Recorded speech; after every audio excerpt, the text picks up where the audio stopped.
that we are going to solve few more workbook activities. This there in our book. What are we going to see in the beginning? That few activities are pertaining to past continuous and future continuous tense. We are going to see first these two activities, how we have to answer. இப்படி அந்த கேள்விகளுக்கு பதில் அளிக்கணும்ன்றத நம்ம பார்க்க போறோம். ஏற்கனவே past கண்டினியூஸும் future continuous வந்து நம்ம பார்த்திருப்போம். Past continuous PAST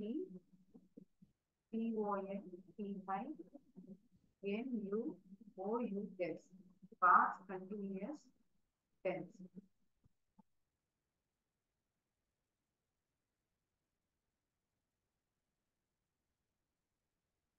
Subject plus was or were plus verb plus ing.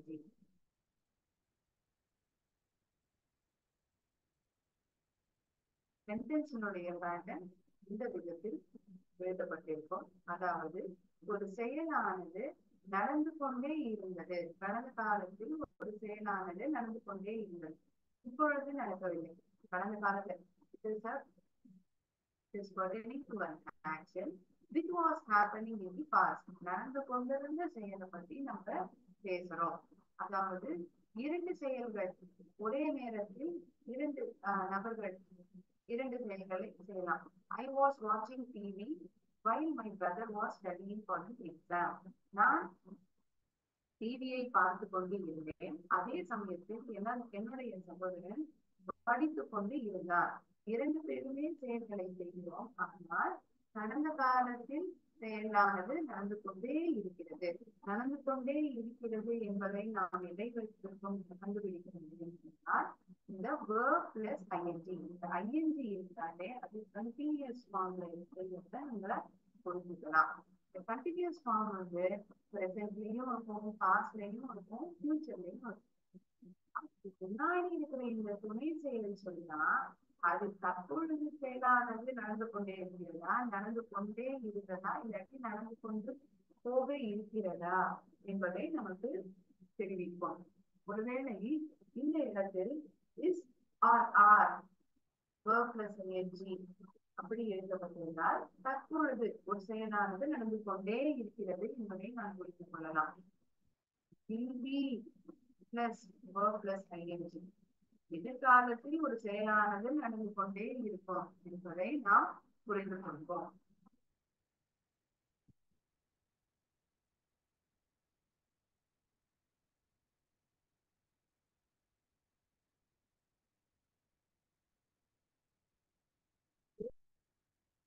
Present continuous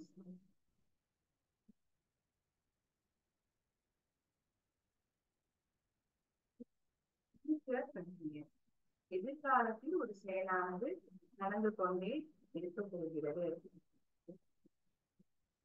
அதை நாம் எதை வைத்து கண்டுபிடிக்க முடியும்? will be, is or are, was or were. இந்த வார்த்தைகள் முக்கியமாக இருக்கும். verb plus ing நம்ம மூணு இடத்துலையுமே பார்த்தா காமன் பொதுவாக தான் இருக்கிறது இல்லையா?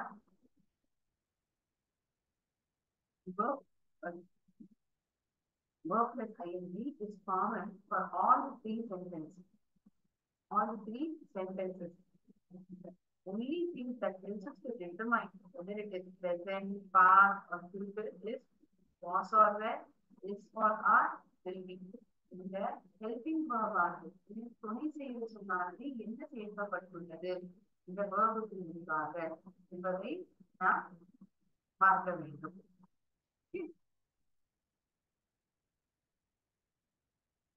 Activity pertaining to past continuous tense subject. யார் ஒருவர் செயலை செய்கிறாரோ அல்லது யாரை பற்றி பேசப்படுகிறதோ அதை subject இருக்கிறோம்.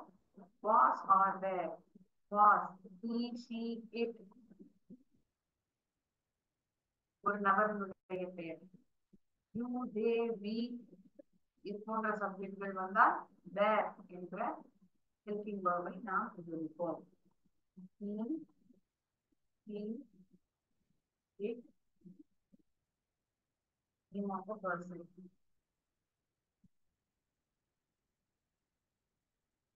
அதற்கு was என்கிற helping verb ஐ உபயோகிக்க we, you, நாங்கள், நீ அல்லது நீங்கள், அவர்கள்.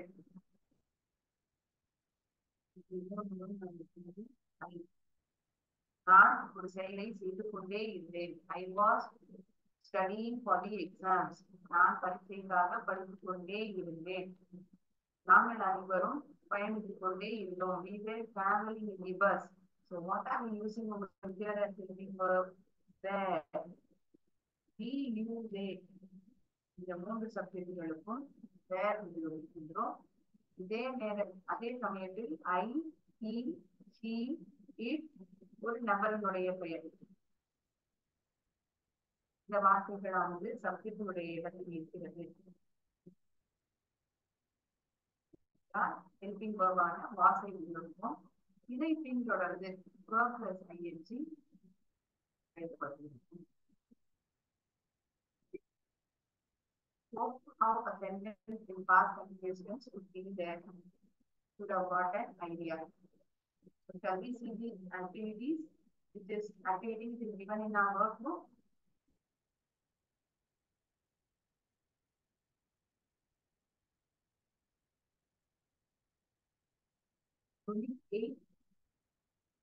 Activity 2. Here are the things that Vibhanga did before coming to the exhibition.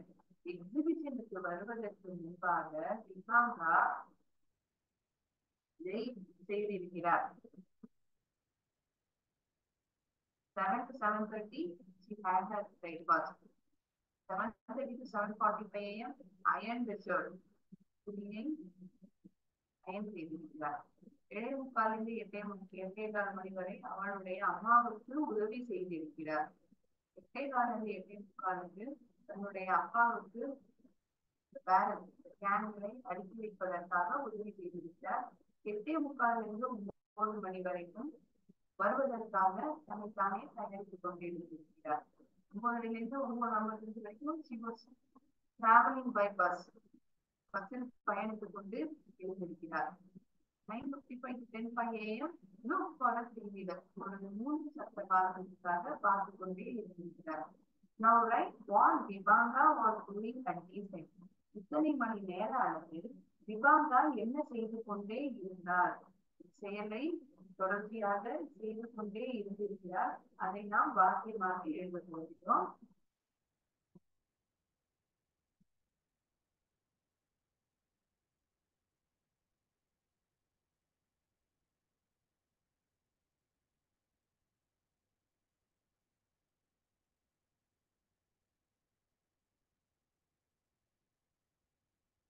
First sentence A is already been written. That is, Vibhanga was having breakfast. Vibhanga தன்னுடைய காலை உணவை சாப்பிட்டுக் கொண்டு இருந்தார்.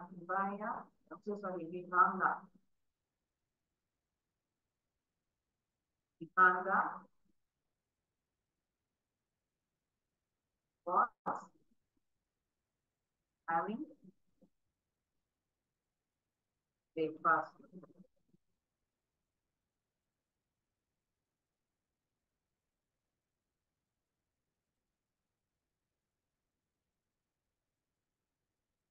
B. 7:40 a.m.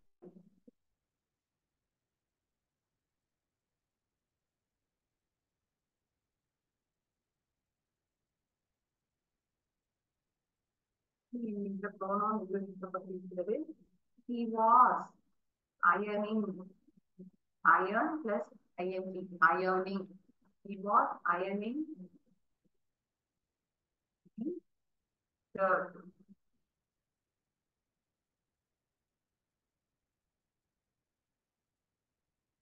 ஏழை முக்காலிலிருந்து 8:15 வரை தன்னுடைய அம்மாவுக்கு உதவி செய்து கொண்டிருக்கிறார். Vibhanga என்று either Vibhanga or he. Vibhanga was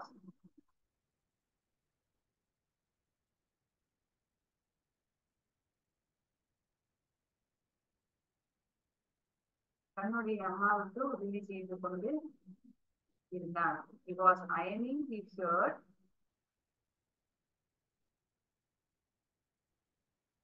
7:40 a.m. I need to write this time at 7:40 a.m.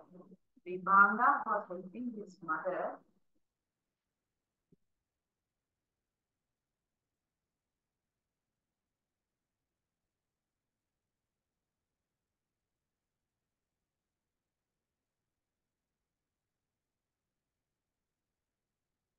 in having written the time over here. I have included in the sentence itself. But you are not including in the sentence, you can write like this. Besides the time, 8 a.m. This is also fine. 8 a.m. Besides that sentence, Vibhanga was helping his mother.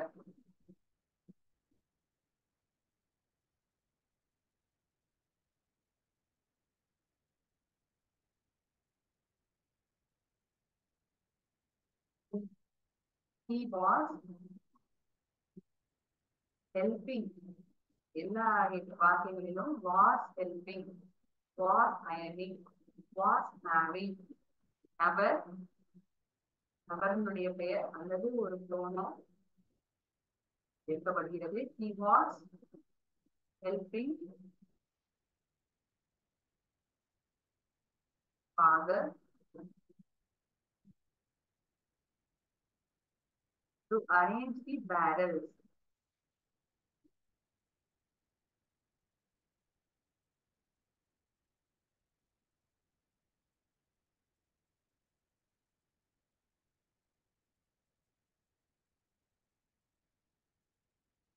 At 8 a.m. he was getting ready to come.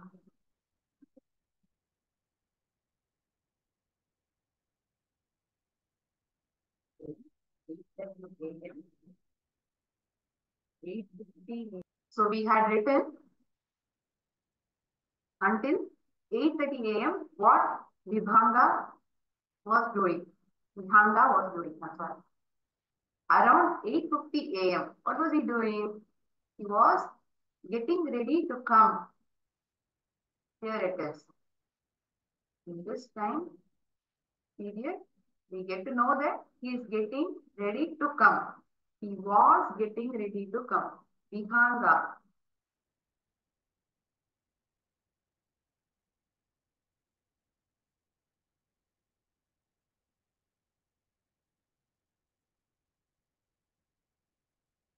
Vibhanga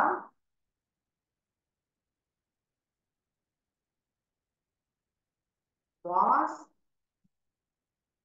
got ready to come நம்ம சொல்ல மாட்டோம். Was getting ready, தன்னைத்தானே தயாரித்துக் கொண்டு இருந்தார். Was getting ready to come, வருவதற்காக தன்னைத்தானே தயாரித்துக் கொண்டு இருந்தார். Was getting ready to come.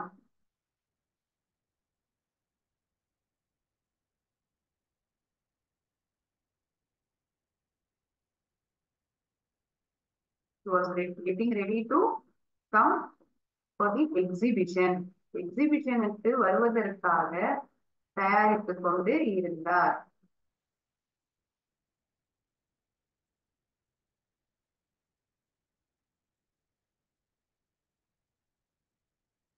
Around 9:45 he was traveling by bus. பஸ்ஸில் வந்து கொண்டு இருந்தார். எக்ஸிபிஷனுக்கு பஸ்ஸில் வந்து கொண்டு இருந்தார். F.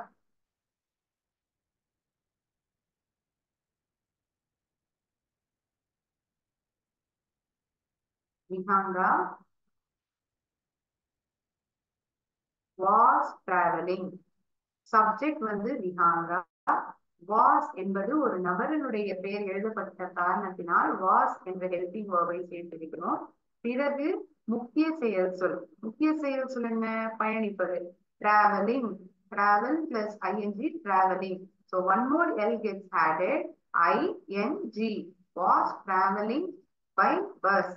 Vibhanga பஸ்ஸில் பயணித்துக் கொண்டே இருந்தார்.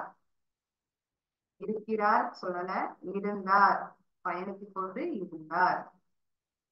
10 மணி அளவில் ஒரு 3 சக்கரம் வாங்குறதுக்காக பார்த்து கொண்டே இருந்தார் வருவதற்காக. He was looking for a three-wheeler at 10 a.m.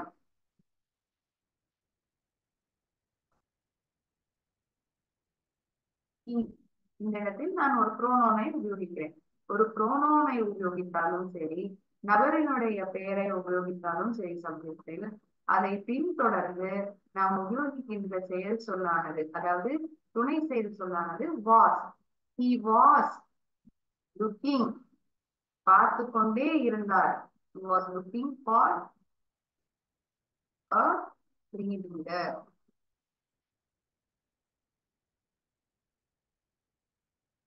So in past continuous tense, what happens? We get to know that an action was happening in the past. நடந்து முடிந்த செயல்தான், ஆனால் நடந்து கொண்டே இருந்தது என்பதை நாம் இதில் தெரிவிக்கின்றோம். Make the screen bigger so that we can make note of it.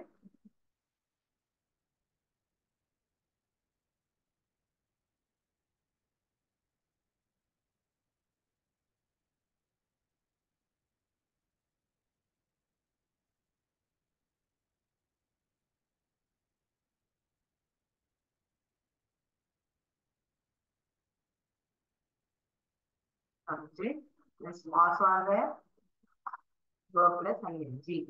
இதுதான் past continuous tense உடைய sentence pattern. Past continuous subject plus was are there.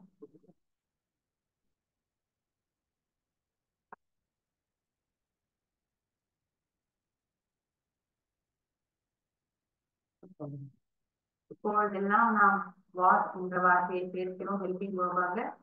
he, she, it, I. முதலாவது நபர் I, first person singular. மூன்றாவது நபர் singular, he, she. It was raining, மழை பெய்து கொண்டே இருந்தது. இந்த 4 வார்த்தைகளுக்கும் நாம் was என்ற ஹெல்பிங் வேர்பை சேர்ப்போம். you, we, நீ அல்லது நீங்கள் இரண்டுக்குமே யூ என்றுதான் நாம் சொல்வோம். we என்றால் நாங்கள், they அவர்கள். For plural form of subjects or second person singular, we use were. They were fighting on the road. அவர்கள் ரோட்டில் சண்டை போட்டுக் கொண்டே இருந்தனர். We were swimming in the pool. நாங்கள் நீச்சல் குளத்தில் நீச்சல் அடித்துக் கொண்டே இருந்தோம்.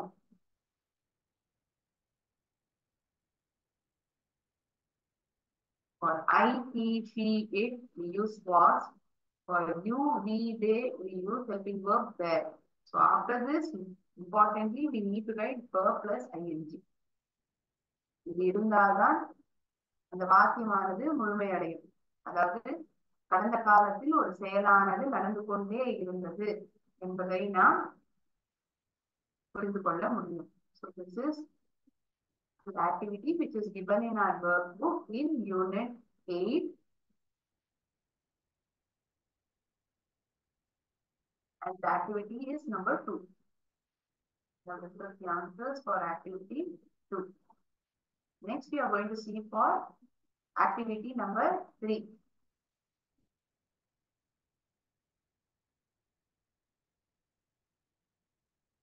Number 3.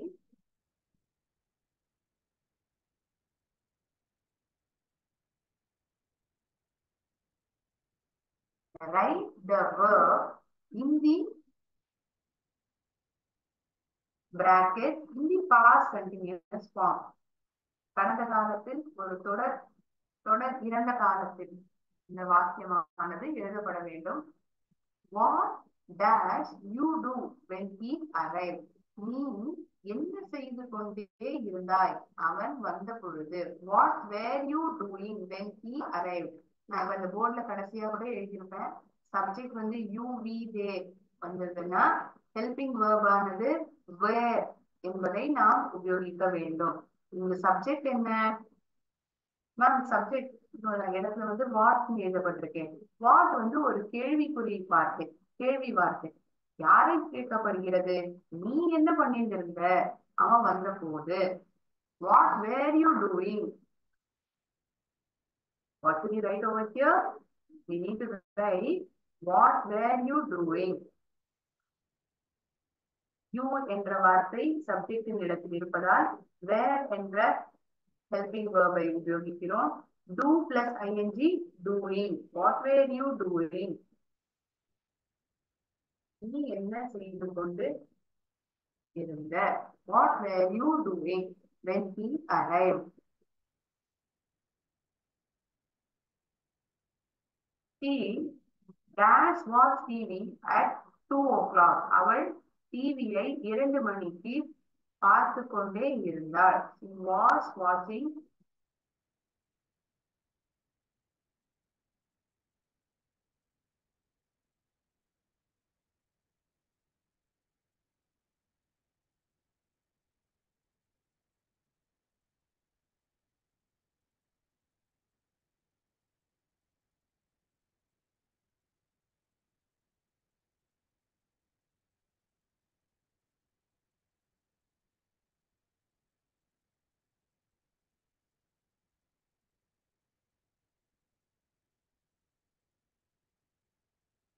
they dash not sleep at 5 o'clock. அவர்கள் தூங்கிக் கொண்டு இருக்கவில்லை.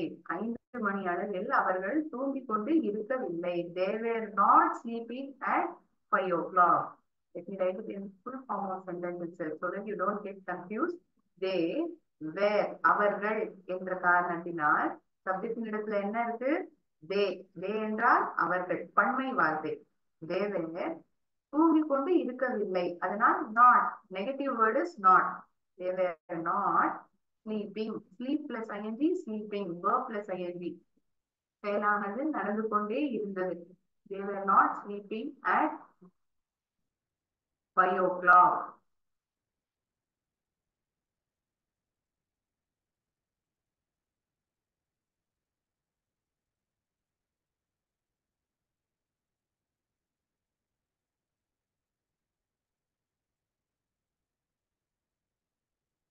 Kenum dash work when I telephone. Kenum was working when I telephone. நான் கெலுமை அழைத்த போது அவன் வேலை பார்த்து கொண்டே இருந்தான். ஒரு நபரினுடைய பெயர் எழுதப்பட்டுள்ளது. நபரினுடைய பெயர் எழுதப்பட்டிருந்தால் என்ன ஆகும்? was என்ற ஹெல்பிங் verb உபயோகிக்கப்படும். Callum was working when I telephoned. நான் கூப்பிட்ட பொழுது. டெலிபோன்ட் இந்த வார்த்தை வந்து past tense, இறந்த காலம். ஆனால் இந்த வார்த்தை was working என்பது past continuous. இந்த டிஃபரன்ஸ் புரியும் நான் நினைக்கிறேன். I hope you make the difference. Which word is simple past and which one is past continuous? Telephoned என்கின்ற வார்த்தை இறந்த காலம், சாதாரண இறந்த காலம். நான் கூப்பிட்ட பொழுது. பேசிக்கொண்டே இருந்தான், சாரி வேலை செய்து கொண்டே இருந்தான். Callum was working when I telephoned. One half of the sentence is in past continuous. The second half of the sentence is in simple past tense. Raman dash study science when they were studying history. அவர்கள் ஹிஸ்டரியை படித்துக் கொண்டிருந்த பொழுது ராமன் சயின்ஸை படித்துக் கொண்டே இருந்தான். ராமன்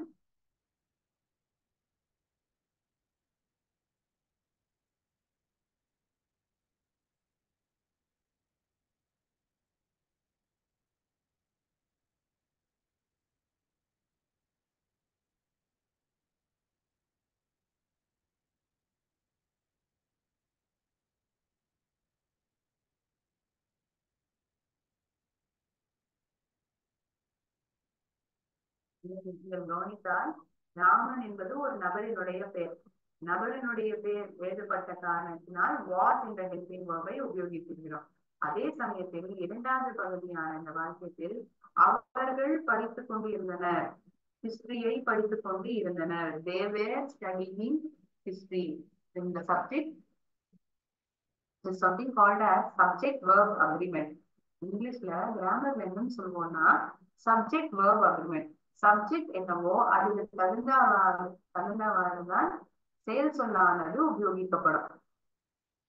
இப்போ தேனா they was studying ஹிஸ்டரின்னு சொல்ல மாட்டோம். I were studying for example சொல்ல மாட்டோம். Depending upon the subject we choose verb accordingly. அதுக்கு தகுந்தவாறுதான் verb ஆனதே உபயோகிக்கப்படுகிறது. இது ஆங்கிலத்துல இங்கிலீஷ்ல கிராமட்டிக்கலா என்னன்னு சொல்றோம்?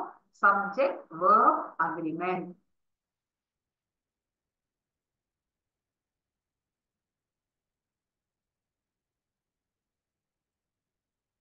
For your knowledge purpose, I'm telling it doesn't mention in our book, but still you have to know these terminologies. இந்த வார்த்தைகள் எல்லாம் தெரிந்திருக்க வேண்டும்.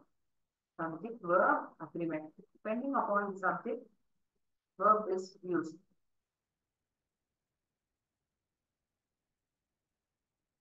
நீங்கள் எல்லாரும் ஐந்தாவது கேள்விக்கான பதில்களை எழுதியிருப்பீர்கள் என்று நான் நினைக்கிறேன். ஆறாவது கேள்விக்கான பதில்களை நாம் பார்ப்போம். I'll wait for a minute more, then I will raise the board.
Okay, we move on to the next question.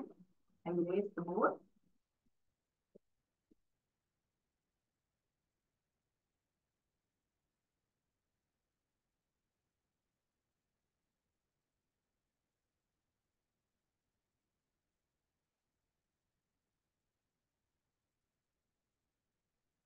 நான் ஒரு வேலையை செய்து கொண்டு இருக்கவில்லை என்ற நெகட்டிவ் சென்டென்ஸா எழுதணும்னா சப்ஜெக்ட் பிளஸ் வாஸ் நாட் அல்லது வேர் நாட் இந்த வார்த்தைகளை நாம் உபயோகிப்போம். செய்து கொண்டு இருக்கவில்லை. Dash I dash not pay attention during the presentation. இப்ப நான் உங்களுக்கு காமிக்கிறது ஒரு பிரசன்டேஷன் வச்சுக்கோங்க, ஒரு பவர் பாயிண்ட் பிரசன்டேஷன். அப்ப நான் கவனிச்சிருக்கல அப்படின்னா நான் எப்படி சொல்லலாம்? I was not paying attention during the presentation. Presentation பொழுது நான் கவனத்துடன் பார்த்து கொண்டு இருக்கவில்லை. I was not paying attention.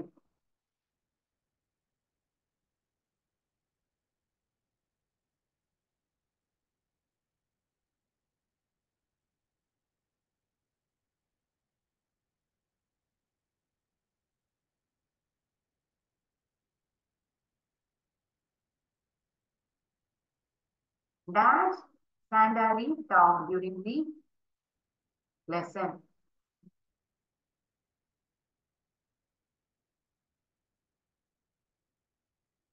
கேள்வியாக கேட்கப்பட்டுள்ளது இந்த வாக்கியம். எப்படி கேட்போம்? Was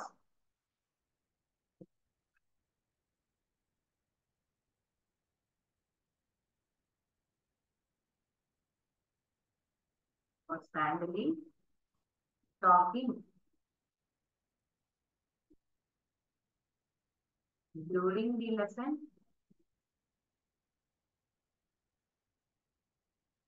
பாடத்தின் பொழுது சாண்டலி பேசிக்கொண்டு இருந்தானா?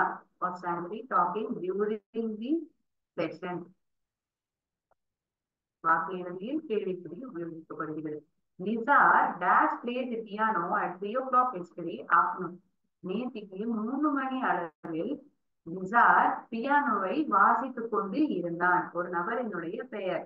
அதனால் வாஸ் என்ற ஹெல்பிங் வேர்ப் சேர்க்கப்படுகிறது. பிறகு main verb plus ING. Was playing piano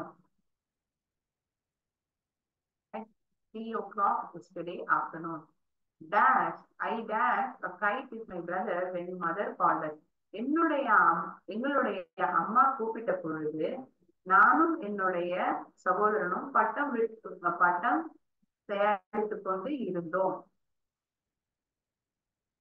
I was making a kite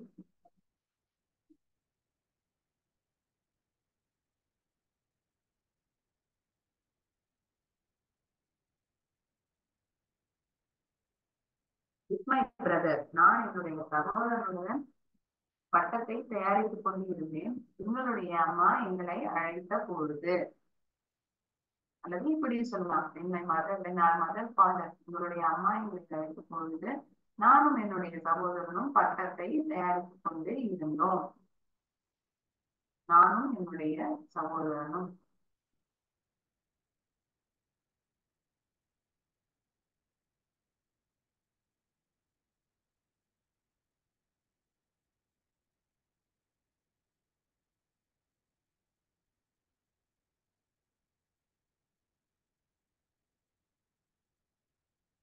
So in Unit 8, we have seen activities 2 and 3 in our workbook.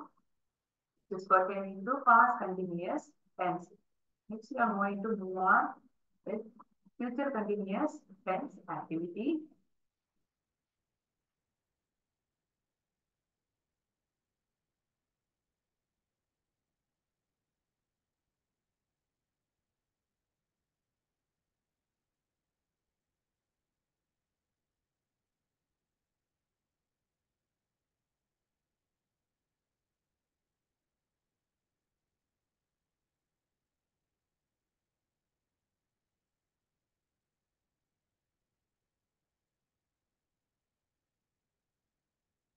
Put the verbs into the correct form of future continuous tense. Future continuous tense என்ன ஆகும்? Subject உடன் will be plus verb plus ing. செயலானது நடந்து கொண்டே இருக்கும்.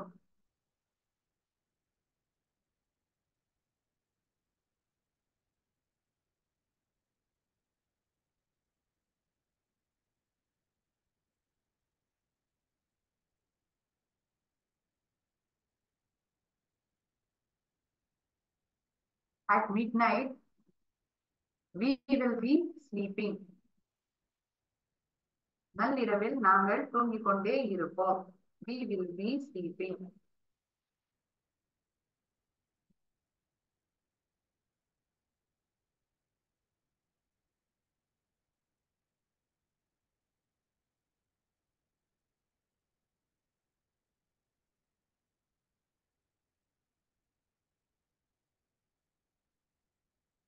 By this time next week, we will be sitting at the beach. அடுத்த வாரம் இந்நேரத்துல நம்ம பீச்ல உட்கார்ந்துட்டு இருப்போம்.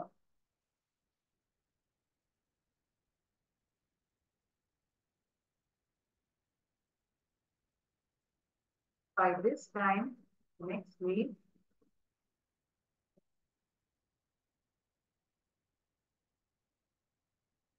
we will be sitting at the beach.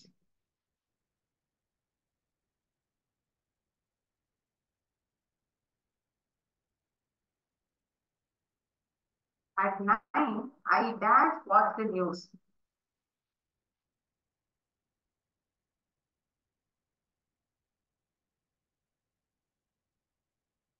ஒன்பது மணி அளவில் நான் நியூஸை பார்த்து கொண்டே இருப்பேன். I will be watching the news. ஐங்கிறது சப்ஜெக்ட், will be என்பது ஃபியூச்சரை குறிக்கக்கூடிய ஒரு ஹெல்பிங் வேர்ப். செயலை குறிக்கக்கூடிய வார்த்தை வாட்ச். வாட்ச் பிளஸ் ஐஎன்ஜி வாட்சிங். I will be watching the news.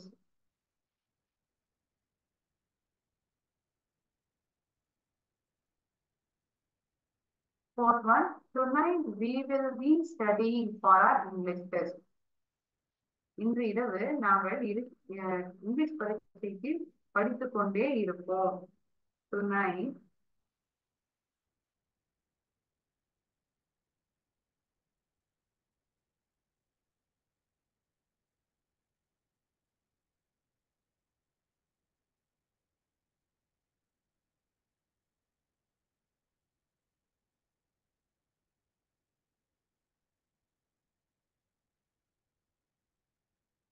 we will be studying for our English test.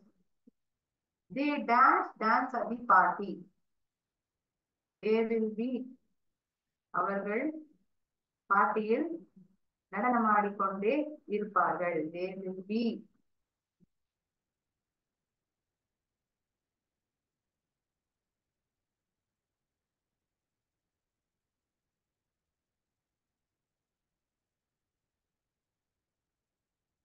Next year we will be studying in grade 8.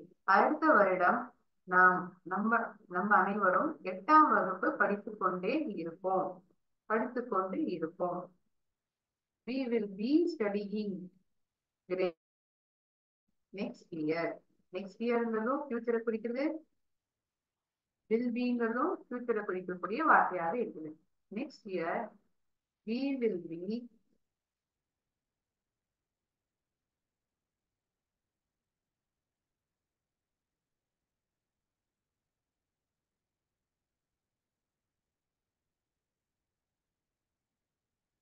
grade 8. We all dash clean our classroom every morning. We all will be cleaning our classroom.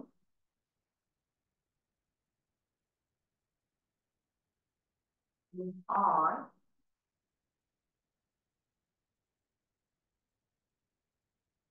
will be studying, will be dancing, will be studying again.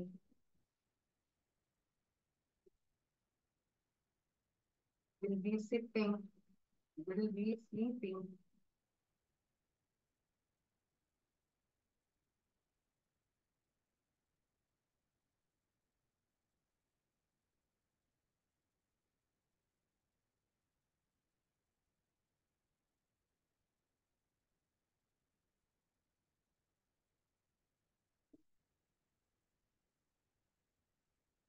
Or will be cleaning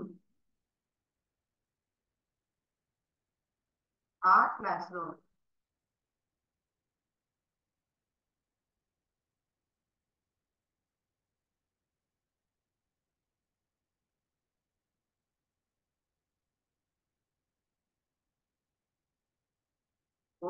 ஒவ்வொரு காலை வேளையிலுமே நாங்கள் class ரூமை சுத்தம் செய்து கொண்டே இருப்போம். Last sentence, we dash shift to a new home next year. அடுத்த வருடம் நாங்கள் புது வீட்டுக்கு மாறிவிடுவோம். We will be shifting to a new home next year. Right from the top, there is no space over here. Last sentence, we will be நாங்கள் subject, will be future ஐ குறிக்கக்கூடிய helping verb. We will be shifting main verb, shift plus ing, shifting. We will be shifting to a new home next year.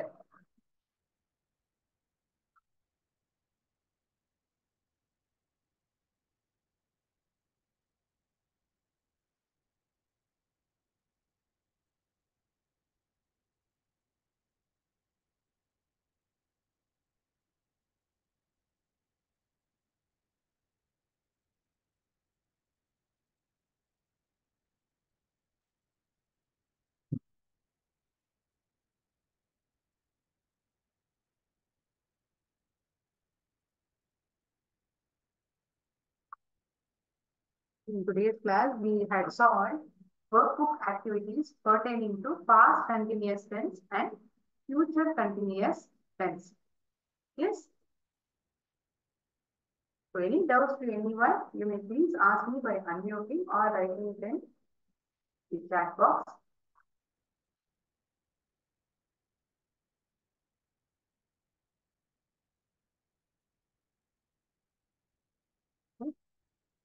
I think that there are no doubts. I'll end my session here. Thank you, friends. நன்றி, வணக்கம்.